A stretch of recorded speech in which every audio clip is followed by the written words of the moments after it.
పాకిస్తాన్లో ప్రభుత్వ వ్యతిరేక ఆందోళనలు కొనసాగుతూనే ఉన్నాయి. ఆందోళనలు హింసాత్మకంగా మారాయి. ఇస్లామాబాద్ పాక్ టీవీ యాంకర్ ఆందోళన గురించి ప్రకటించిన కాసేపటికే ఛానల్ గంటపాటు నిలిచిపోయింది. పాక్ టీవీ ఛానల్ ను ఆందోళనకారులు ధ్వంసం చేశారు. అంతకుముందు పాక్ సచివాలయం గేట్లను ఆందోళనకారులు ధ్వంసం చేశారు.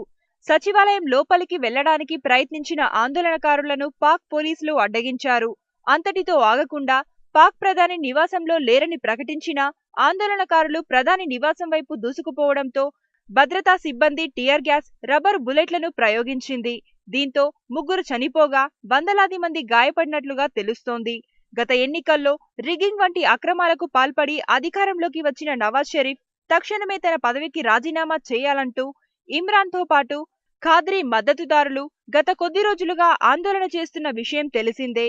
ఇదిలా ఉండగా పాక్ ప్రభుత్వం ఆందోళనకారుల మధ్య మధ్యవర్తిత్వం వహించేందుకు పాక్ సుప్రీంకోర్టు ముందుకు వచ్చింది.